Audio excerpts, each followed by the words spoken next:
Okay. Good afternoon, everyone. I'd like to call the meeting to order. As a reminder, please note that the board meetings are being recorded for the convenience of those unable to attend this video conference. A recording and closed caption will be posted on the BERS YouTube channel following the meeting. Alex, can you please call the roll? Of course. Peter Calandrala.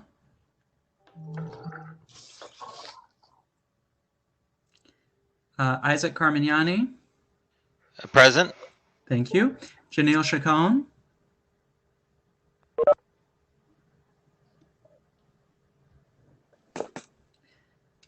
April Chapman. Present. Thank you. Deborah Dillingham. Present. Thank you. Natalie Green-Giles. I'm present. Thank you. Michael Kraft. Present. Thank you. Vanessa Leong. Gary Lennon.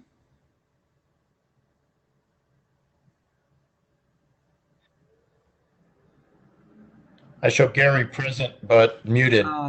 Gary, Who's muted now? Gary. Gary? Let me see.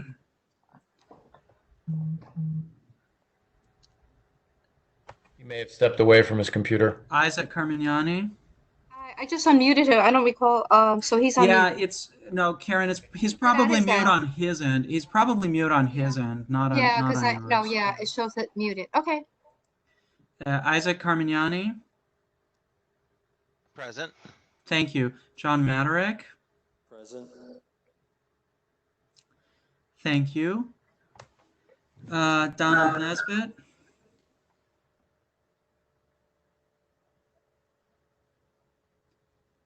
Lindsay Oates. Back. Kathy Park Price. Lori Podvesker. Shannon Waite. Here. Thank you, Shannon. Gary's here. My internet went out. Thank you, Gary. Thank you very much. That's a quorum. Okay, great. We have a quorum.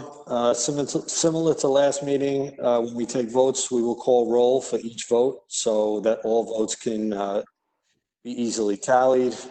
First order of business is calendar item number 1, noting of the minutes of the meeting of the Board of Education Retirement System held on April 29th, 2020.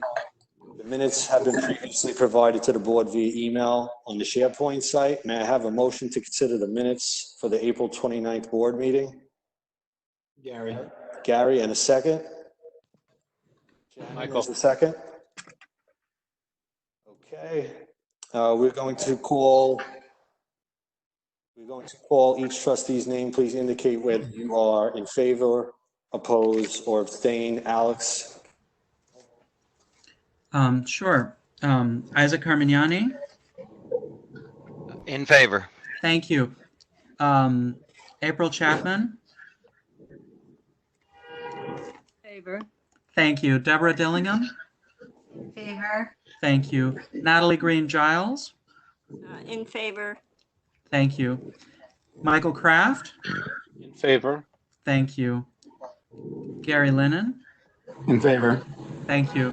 John Maderick. In favor. Thank you.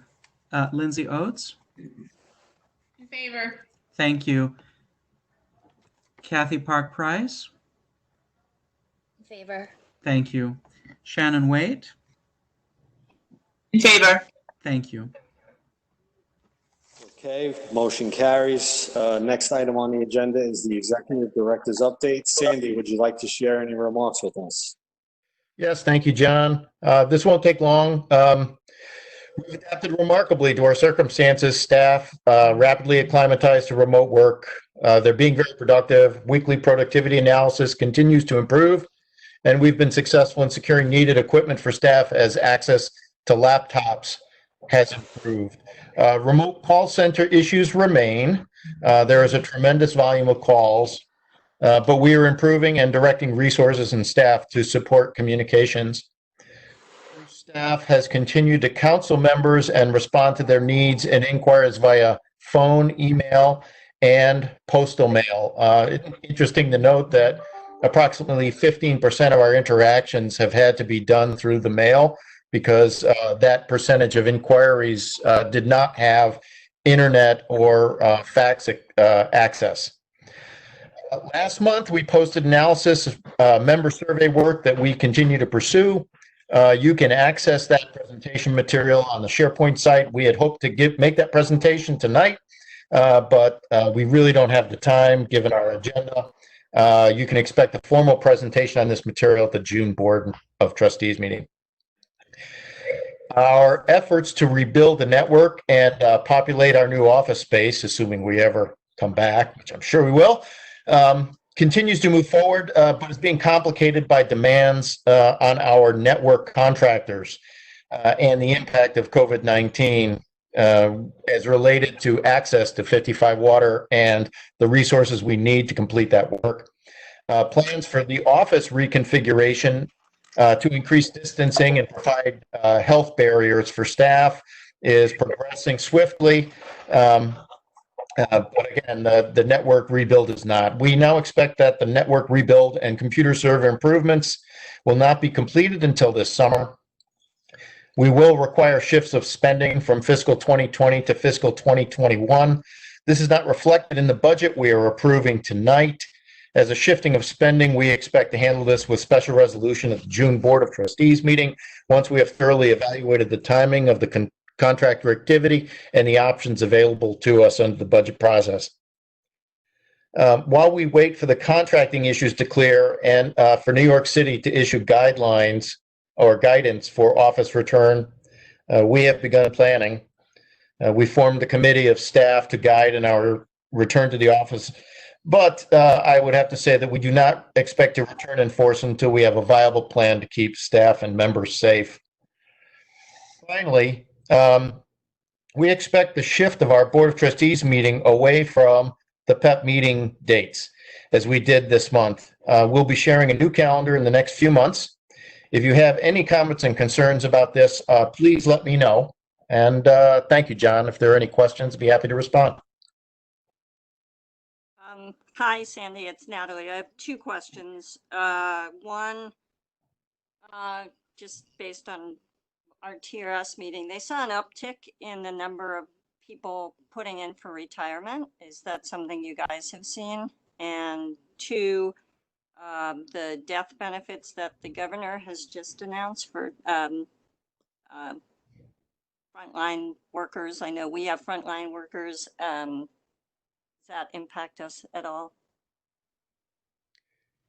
It can definitely impact us. My update today with Maria and Dallas from our counseling department did not indicate a significant surge in retirements. There has been a significant surge in things like TDA investment shifts, RMD communications because of the recent RMD decisions. There's no significant jump in retirements, however. We track that data pretty closely on a weekly basis now, and we post that to the SharePoint site. And I'm trying to remember having looked at it 2 or 3 days ago, but I didn't notice any significant jump. Alex, I don't know if you'd like It's to add actually anything. down. It's down retirements by almost half where we were last year. So it's opposite of TRS, what we're seeing. Alex, did you want to add anything on the effect of the payment proposals from the state? So there have been a number of competing bills on this topic. I will give an update. I can give an update tomorrow. I can add something to that, Sandy. We've been in touch with the UFT for the expanded bill in Albany, and it would impact our members, mostly Donald members that are still working currently. Thanks. Also, I'd like to acknowledge that Donald Nesbitt has joined the meeting. Welcome, Donald. So is this in regards to, was the question in regards to the COVID presumption? I Natalie, think that's a question for you. Yeah, the question. Is the death benefits for line of duty deaths resulting from COVID? And I know our food service workers are certainly line of duty. Yeah, so there was quite a few variations. Like I come in, obviously my overlap with this is the fiscal note side. So there's been a few versions of the bill that got really, hot and heavy starting last week on Friday. So there was a version Friday, there's a version Sunday night, and then there's a version Monday as well. So the latest version does include all 5 NICERs. So BERS is included in that. And it does not include public employees working from home. So, and it does not include the death gamble as well. Okay, but it sounds like you're saying it's not finalized yet, the language, the It legislative language? was introduced yesterday, both in the Assembly and the Senate. And I haven't gotten more word about it. I haven't gotten an email further after its introduction. Okay, thank you. Any other questions? Okay, next item on this afternoon's agenda are calendar items 2 through 17. The ordinary business of BERS. Is there a motion to consider calendar items 2 through 17? Gary, and a second. Lindsay? Alex, can you tell us about the ordinary business of BERS? Sure. These are all the retirements, death benefits, and refunds that have been processed since the last meeting of this board. Thank you, Alex. We will now vote on these items. We are going to call each trustee's name. Please indicate whether you are in favor, oppose, or abstain. Alex? Isaac Carmignani. In favor. Thank you. April Chapman. In favor. Thank you. Deborah Dillingham. In favor. Natalie Green Giles. Approve. Thank you. Michael Kraft.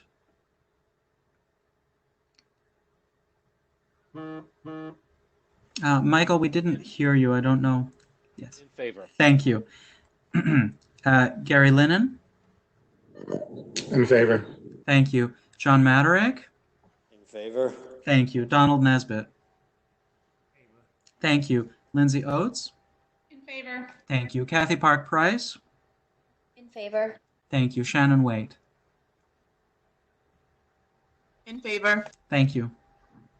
Okay, thank you. The motion carries. Next item up is calendar item number 18, authorization for the adoption of the administrative budget for the fiscal year 2021 for the Board of Education Retirement System. Can I have a motion to consider?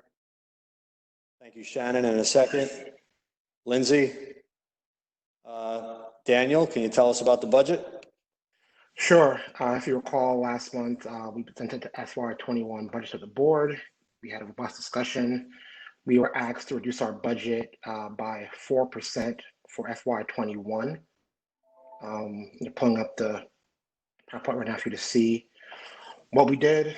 No new hires, pay freeze, a cut in overtime in our temp staff budget, as well as trainings and conferences.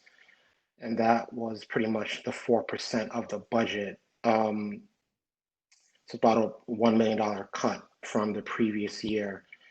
Tonight, we're asking you to vote on this budget. I didn't receive any questions from the board since the last meeting. If you have any questions on it, I'll take them now.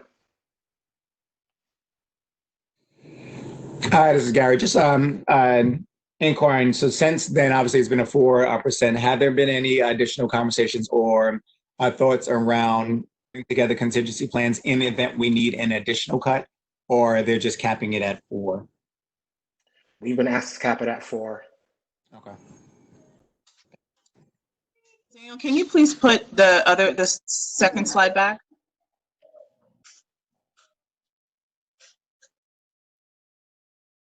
So when you say no new hires, that means you're not going to come ask us for any new hires, but you still plan to continue with the stuff that's already been allocated. I just want clarity. I'll clarify. Sure.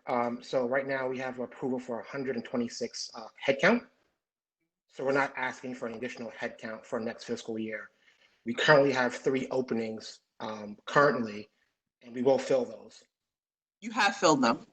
No, we will. We're in the process will, right now. right. Of Okay. filling them. Okay. Posts are all up right now. Okay, and with pay freeze, I just want to be clear that that means that there's not going to be any incremental meritorious raises. Is that what that means? There'll be no discretionary raises for next fiscal year. We may have to increase salaries if a staff member passes a civil service exam that requires an increase, but there will be no merit-based increases for next year. And when you say overtime pay and temporary staff, what does that mean? We've reduced the budget for temporary staff. I think last year was $1.8 million, and it's going down to $1.2 million for temporary staff. Okay, but overtime pay, meaning that you're not going to pay anybody overtime, or you just reduced? We've reduced the overtime spending. Okay. Thank you. No problem. Any other questions for Daniel? I have a question, John. Go, Don, go for it. Looking at the pay freeze, under pay freeze, do that fall in? That wouldn't. And I can't hear you. Can you hear me now? A little better.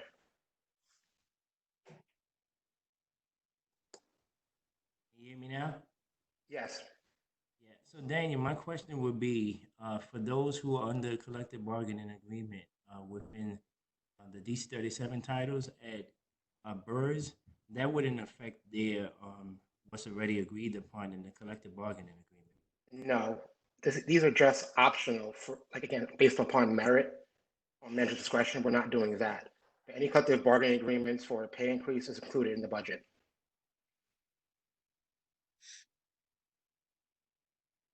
Any other questions for Daniel?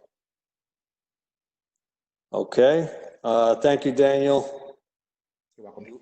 We will now vote on this item. We are going to call each trustee's name. Please indicate whether you are in favor, oppose, or abstain. Alex? Isaac Carmignani. In favor. Thank you. April Chapman. Thank you. Deborah Dillingham. In favor. Thank you. Natalie Green Giles.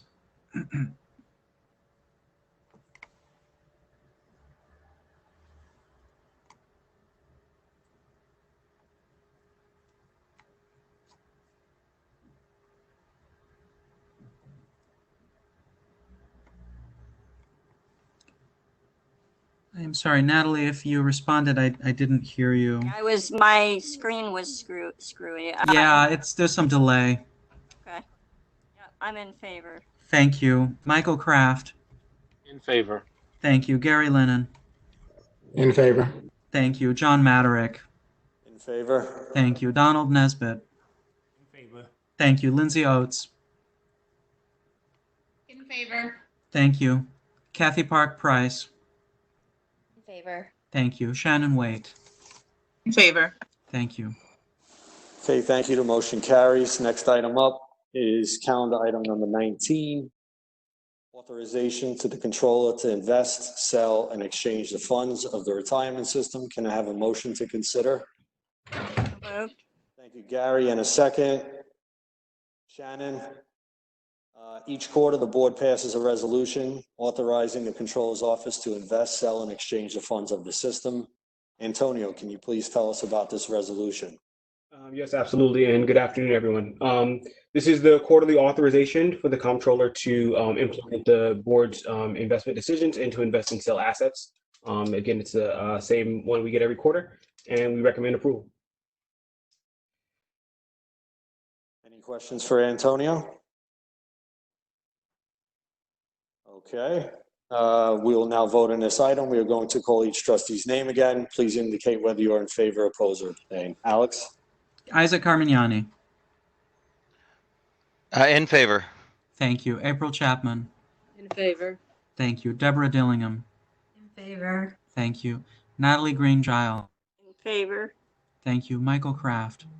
In favor. Thank you. Gary Lennon. In favor. Thank you. John Maderick. In favor? Thank you. Donald Nesbitt. In favor. Thank you. Lindsay Oates. In favor. Thank you. Kathy Park Price.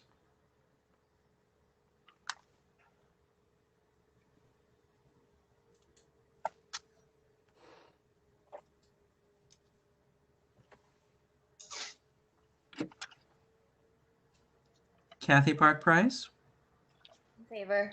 Thank you. Shannon Waite. In favor. Thank you.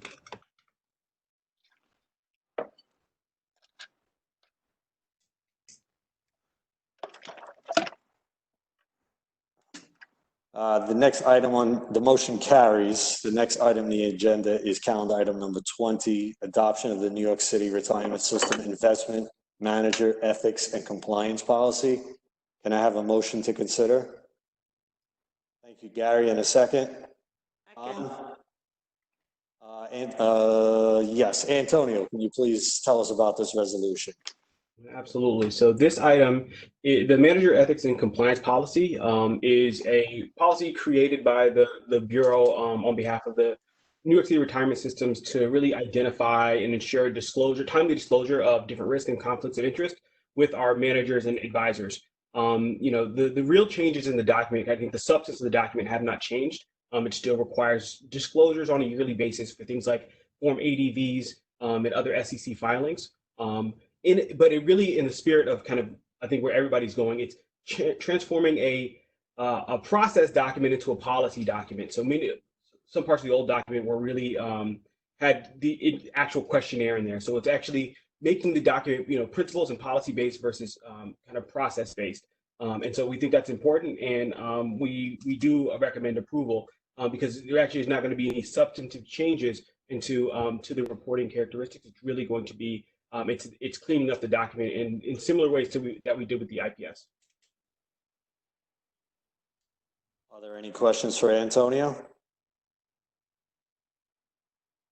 Okay, thank you, Antonio. Let's vote. When your name is called, please indicate whether you are in favor, oppose, or abstain. Alex? Isaac Carmignani. In favor. Thank you. April Chapman. In favor. Thank you. Deborah Dillingham. In favor. Thank you. Natalie Green Giles. In favor. Thank you. Michael Kraft. In favor. Thank you. Gary Lennon. In favor. Thank you. John Maderick. In favor. Thank you. Donald Nesbitt.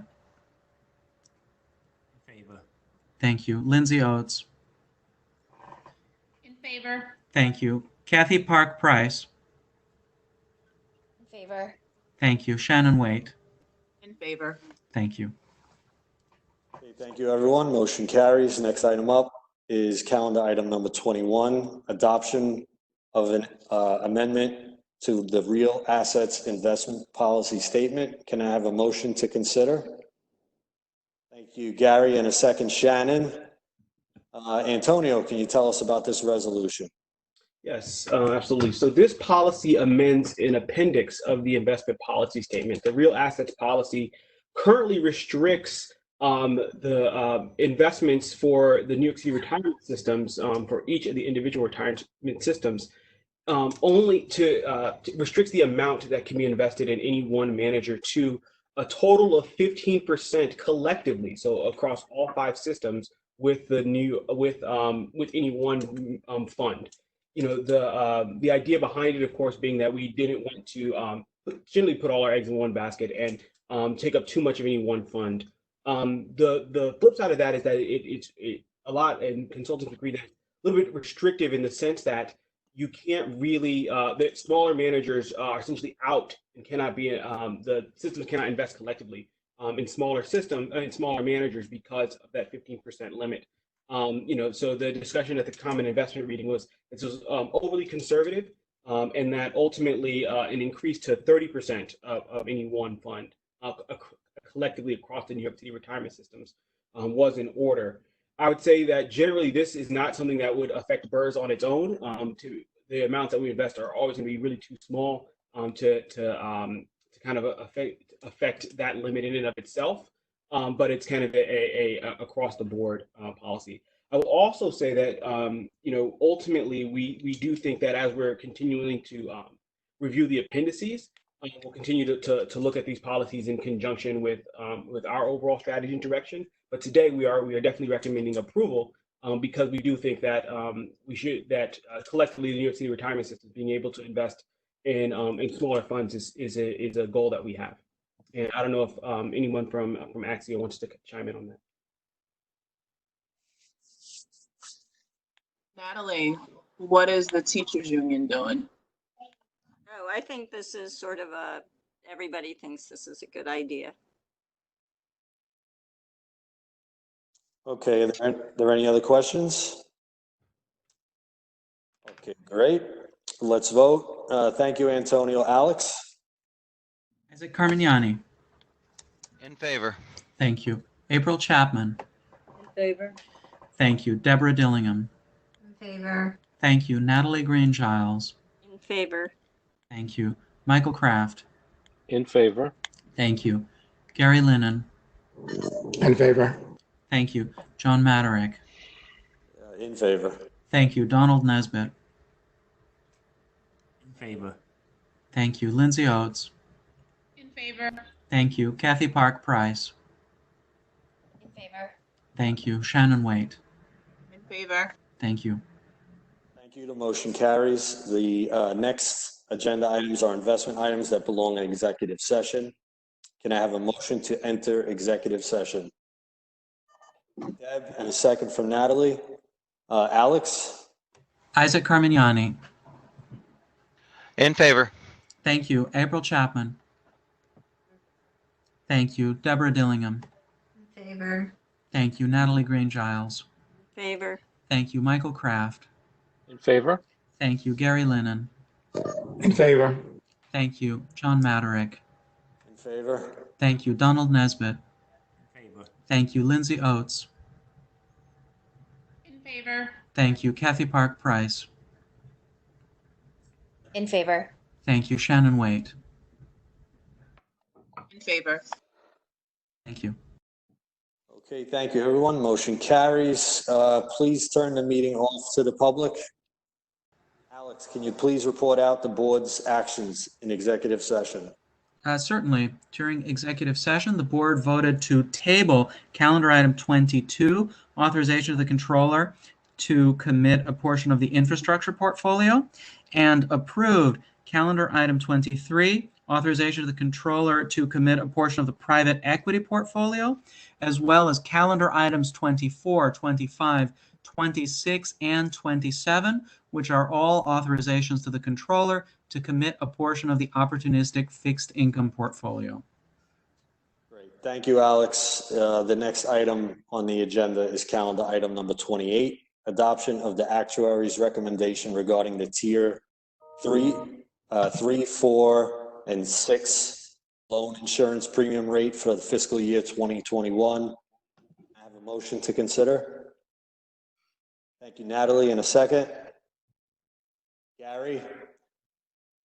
Sherry, can you please tell us about this resolution? Sure thing. So this resolution has to do with when members take out loans and borrow against their own contributions. When that happens, when they repay their loans, there is a insurance premium included in this loan. And this includes the insurance is for if they were to die before their loan is repaid, then their loan is forgiven in the sense that the death benefit to the beneficiary is not reduced. So otherwise, absent this insurance, they would have to, in sense, pay back the loan through a reduction in the death benefit that's given to their beneficiary. So by paying this rate that's tacked on to the interest rate used to calculate the loan payments, they're buying this insurance. So this rate has been at 0.2% since 2016, and it is recommended to be kept the same. And I'm just going to share with you a little background of how it's calculated. So on the screen, you should see a sheet with 4 numbers. And what this is basically the mortality rates, which is in column C. We took the head counts based on the age because the mortality rates are different for each age. And we broke down the head count for these tiers and for each age group. And then we multiplied it out in this column and the last column to the right. And at the end, we got an expected rate about 0.14%. And again, this rate is set at 0.2%. We don't want to undercharge because we do want to build up in a reserve. So you'll see here on this subsequent appendix that this is a reserve balance right here. It's about approximately $1.7 million. And that's because you want this reserve because there might be fluctuations in deaths. For example, if there's a spike up because of COVID or any other reason for that year, you want to make sure that there's enough reserves out there to pay the loans. So even though based on a mortality assumption, it's expected to be at 0.14%, we want to leave a little margin so it's at 0.20%. Okay, thank you, Sherry. Are there any questions for Sherry? There's this resolution right here. Hey, Sherry, this is Isaac. I'll stop sharing the screen so you can see the rest, unless there's a question about this. Sorry. Yeah, it is Isaac. I just had one. I probably missed a piece of what you said. I thought I saw different rates for age ranges, but we're voting on 0.2. Am I missing something on that? So I'm going to scroll back up.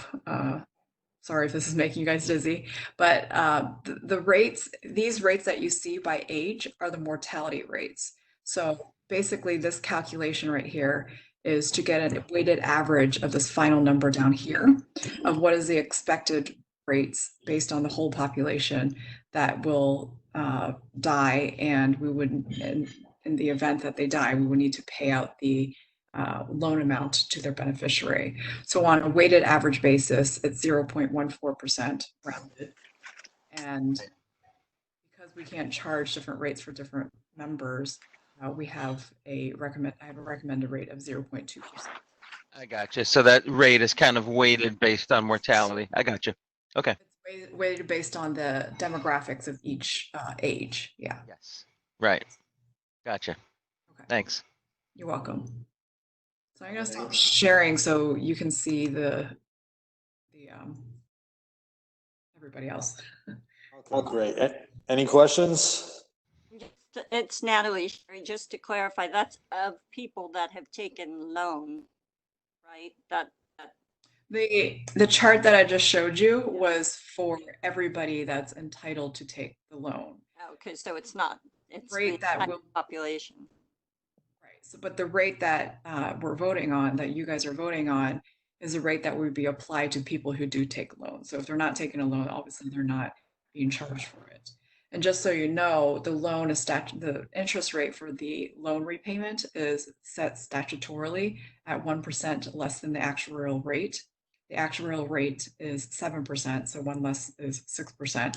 So this 0.2% that you guys are voting on would be added to it.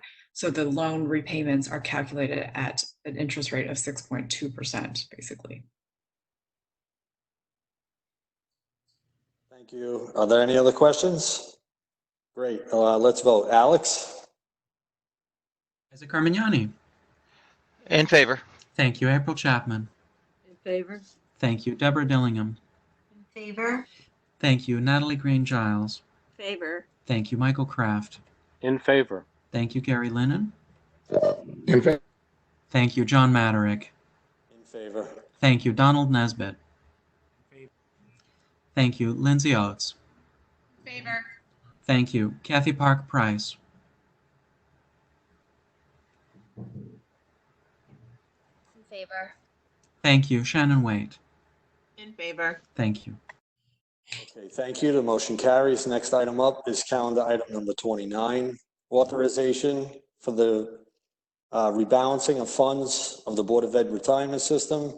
This item is for discussion only. We are going to vote on this item at the June meetings, as our fiscal operations department has indicated that they'd like a little more time to review this. Can I have a motion to discuss? Thank you, Gary. In a second, Michael. Sherry, can you tell us about this rebalancing of funds? Definitely.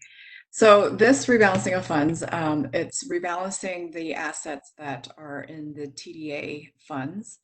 And this is required, by statute to do on an annual basis. And sometimes why this is only done for the retiree side. On the active side, this rebalancing is accounted for in the financial statements already, so there's no rebalancing needed for the actives. For the retirees, while the assets might not equal the liabilities, is because of two reasons. One is when members accumulate their TDA balance and they retire, what they do is they annuitize their balance, and so that they're getting a payment for each month for the rest of their lives.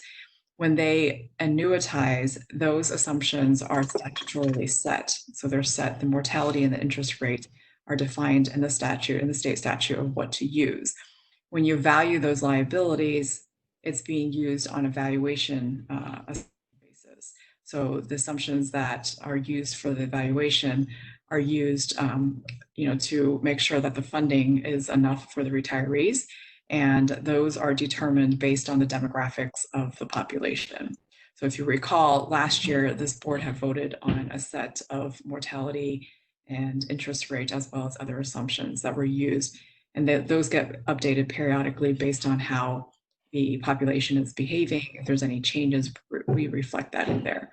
And so because the annuitization assumptions are different on a valuation basis than what's set in statute, that's that's one contributing factor to why the assets might not equal the liabilities. The other reason is because once a retiree annuitizes, what's embedded in that is a life expectancy assumption, like how long they're going to live. And so if they live longer, obviously they're still going to be paid their annuity, but they have outlived what we expected them to live till.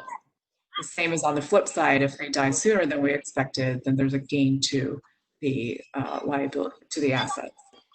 And so I'll show you a chart of this rebalancing. So it's both on the QPP variable side and the TDA, both the fixed and the variable. So when the assets, like right here, are more than the liabilities, this right here is the amount, this 34.2 million is the amount that needs to be transferred out of the variable into the contingent reserve fund. And then for the TDA, similarly, if the assets are more than the liabilities, then it needs to be the overfunding amount, it needs to be transferred back into the contingent reserve fund. So the total for the QPP is this 34.2. The QPP variable is 34.2, and the sum of the TDAs, both the fixed and the variable, to be moved back into the contingent reserve fund is this 1.9 approximately. So I know we're not voting today, but this is the resolution that was put forth in the memo to the board. Are there any questions for Sherry? Okay, thank you, Sherry. Next item on the agenda is calendar item 30, the fiscal note report. Can I have a motion to discuss? Thank you, Michael. In a second. Lindsay. Sherry, can you tell us about this? Sure thing. So hold on one second. Okay, so this fiscal note report, there's two fiscal notes that were issued between the last time this board met and now. You will see that they're very similar. And the reason for that is because it actually was pretty much the same fiscal note, but what happened was after we issued the fiscal note, the legislators had updated the bill to include the state's fiscal note version of this because this affected the state too. So we just basically sent the same fiscal note with a different reference to the LBDC or the Senate bill number, and they just updated it. So all the numbers are the same. So this fiscal note had to do with the cost of living adjustment.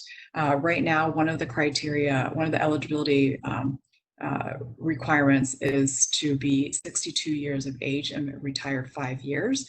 This bill would reduce that age requirement down to 55 years old, keeping the 5-year retirement. So you still will not get it until 5 years after retirement, your first COLA until 5 years after retirement, but they did reduce the age from 62 to 55.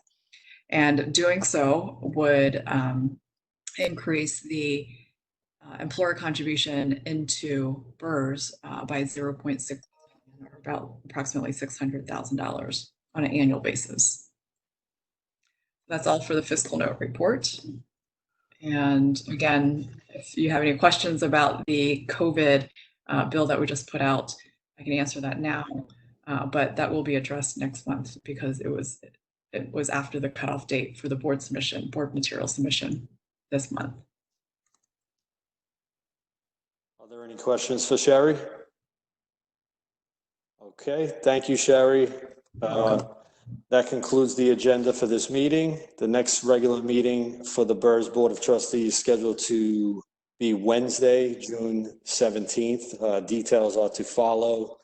Can I have a motion to adjourn? Thank you, Michael. In a second, Gary, Alex, Isaac Armignani, In favor. April Chapman. In favor? Thank you. Deborah Dillingham. In favor? Thank you. Natalie Green Giles. In favor. Thank you. Michael Kraft. In favor. Thank you. Gary Lennon. In favor. Thank you. John Maderick. I am in favor. Thank you. Donald Nesbitt. Thank you. Lindsay Oates. In favor. Thank you. Kathy Park Price.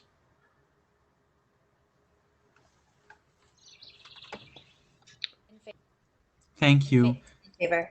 Thank you. Shannon Waite. In favor. Thank you. Okay, thank you, everyone. Have a good afternoon. Everyone, stay safe. It was good seeing everybody. Until next month. And one going away note, folks. Antonio was organizing CAISA training opportunities. Remember, you have direct access to what is one of the best analytical tools in terms of public pension plan investment portfolios, and we'd love to train you up on it. Please watch your calendar invites, and I encourage you to participate in that training. Absolutely. Let me know, and I will get you signed up. All right. Thank you. Thanks. Guys, you got me, Antonio, Thanks, right? everyone. Yes, I got you, Isaac. Good night, everyone. Good night, everyone. Good Take night. care.